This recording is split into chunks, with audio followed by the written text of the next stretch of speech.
Good morning. This is Radio Free Hillsdale 101.7 FM. This is Jenna Suheta. We're talking with Senator Mike Shirkey of the Michigan State Senate. Senator Shirkey serves as chair of the Senate Health Policy and Michigan Competitiveness Committees and is a member of the Elections and Government Reform and the Energy and Technology Committees. He also serves as the vice chair for the Appropriations Subcommittee for Community Health. Senator, I have an article that says that you're considering taking up Amish issues. What does that mean exactly? Well, thanks, Jenna, for asking. It's nice to talk with you this morning.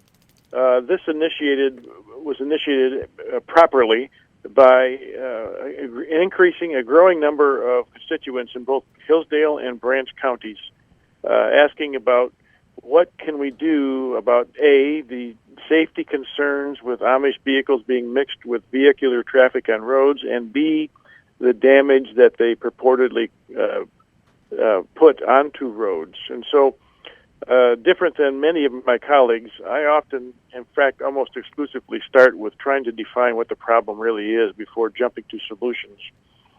And so we've engaged into a process. We've met first a couple weeks ago in Branch County with a bunch of leaders and law enforcement officials and township supervisors to basically have them reveal how do these issues manifest themselves in the real world.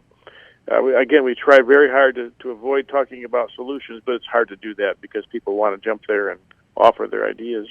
We actually had people attending from Indiana, where they have developed over time a rather close working relationship, which I've discovered to be key in terms of managing the interaction between Amish and the rest of the community. We had sheriffs from 3 different counties in Michigan and another sheriff from LaGrange County in Indiana. And then we followed that by this last Friday with a similar meeting in Hillsdale County with similar participants. The conversation was pretty much the same. And now my next steps are to hopefully spend some time one-on-one talking to various bishops across the 2 counties, bishops of the Amish community, to understand their perspective. And after that, we might start talking about the possibility and the pertinence of whether there should be any action at all and what those options might be. This is Jenna Suheta on Radio Free Hillsdale 101.7 FM. We're talking to State Senator Mike Shirkey. So you mentioned defining the problem, and of course roads are a big concern up here in Michigan, particularly in the wintertime. But do horses and buggies, do they really cause that much damage? Is this how big a problem is this? Well, they do cause damage. There's no question about that.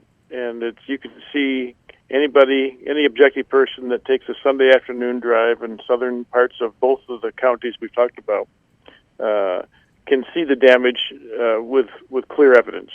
It's particularly evident when the temperatures are warmer, and especially evident after there's been recent repairs done on roads, because those are fresh repairs, often not fully cured, and that's when the damage can be imposed rather quickly. So there's no question that damage occurs. Now, you asked the other question is, how big a problem is it? That's a different question. And, you know, it's this business of freedoms, it's an interesting thing because you and I are protected with some rather dramatic and profoundly wonderful freedoms in our Constitution. But when those freedoms begin to intersect, that's when it gets interesting, and that's precisely what's happening here. Is that properly protected freedoms are having an overlap of intersection, and so how to navigate that respectfully and without prejudice is the challenge, and it's the reason why heretofore there haven't been many successful efforts made because it is difficult. So many successful efforts, but is this rather common business for the state Senate to be dealing with these kind of, as you said, sort of crossroads of interests and rights between the Amish community here in Michigan and other citizens? Is this normal to run into these problems? Well, as I said, it was if it hadn't been initiated by constituents, I would have never thought about it. But the notion of protecting rights and safety is exactly aligned with the responsibilities that were included in my and my colleagues' oath of office. And so it's not outside our purview, but it is a little interesting because other than constituents bringing it up, I would probably never thought about it. So, is this whole issue with roads and the Amish, is this a central component, or is this more tangential to your work on Senate Bill 879 to consider new pavement designs? It's tangential. Yeah, Senate Bill 879 was my effort to impart some creativity and innovation latitude to the Michigan Department of Transportation, so that they were not artificially restricted from trying new things, new solutions, all with the intent of reducing long-term cost of roads and road maintenance. It's related because it's roads, but they really aren't related other than that. So you said new solutions. I mean, we all love lower costs on roads, but what is new solutions? What does new technology and pavement design look like? Well, being free to explore new materials that are being developed all the time. And I'll give you a precise example. Statute in Michigan prohibited the Michigan Department of Transportation from trying any new materials that didn't have Michigan-specific data to support their test. Well, just think of how absurd that is. If it's new material, new ideas, new concepts, then by definition, it wouldn't have any Michigan data. So they were prohibited from trying new things that may be successful in Germany, for instance, or in other locations around the globe that have similar climates. And so that's just an example of the kinds of it's an example of the kinds of crazy things that you can put into statute if you're not really careful.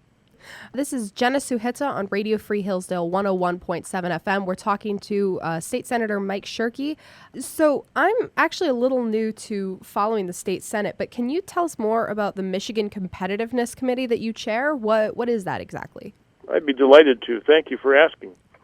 The Michigan Competitiveness Committee was born, 4 years ago, almost 5 years ago, in the House of Representatives, where I was serving then.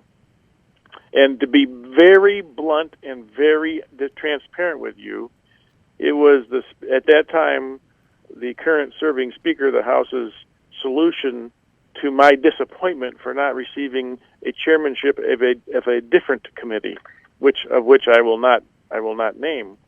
And so we concocted an idea that, because he knew how interested I was and remain in identifying where Michigan can improve its competitiveness across the world. And he said, how about chairing a committee like this with no barriers and no restrictions? Just go and research and do your thing. And so I accepted that challenge, and we moved the needle on a number of areas. But it evolved into a committee that kind of took on, well, this is not meant to speak to other committees, but it took on a life of when something that was really complex and didn't have a natural committee that would normally be assigned to. This is the default committee that the Speaker chose to assign it to.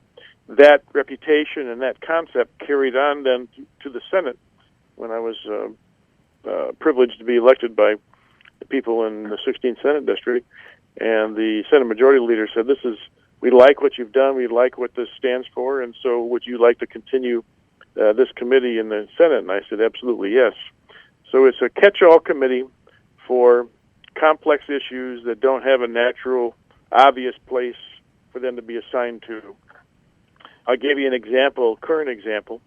There are a number of bills that have been recently introduced in the Senate dealing with the elimination of Michigan's prevailing wage laws, and there's no natural committee for those to be assigned to. They could go to many committees, but because it's complex, because it's controversial, the Senate Majority Leader chose to assign it to the Michigan Competitiveness Committee.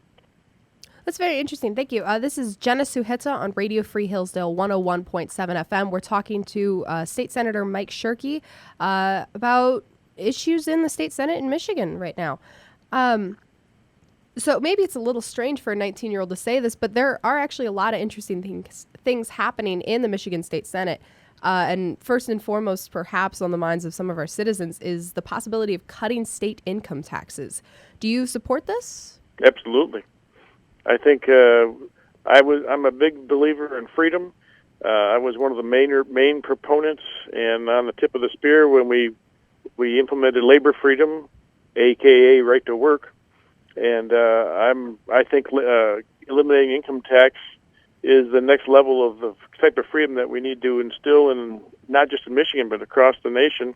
Take away any disincentive to work and let people have the freedom to choose how much taxes they have to pay, not be forced to pay taxes. And by that what I mean, Jenna, is that I don't know that we can across the board eliminate income tax without also proposing some level of replacement. I'm not suggesting it has to be 100% replacement, but some level of replacement, which I believe should be a consumption tax model. And that allows people then to determine by their spending habits how much tax they choose to pay and get away from the disincentive, as I mentioned a moment ago, of I want people to make as much money as they want and keep all of it. Well, so obviously, as you're involved in infrastructure issues, as we were talking about earlier, cutting taxes does necessarily change funding levels for the state. What sort of impact do you think that cutting taxes would have on such infrastructure plans, as you were discussing earlier? Well, I'm of the belief personally that cutting regulations and cutting taxes actually increases revenue.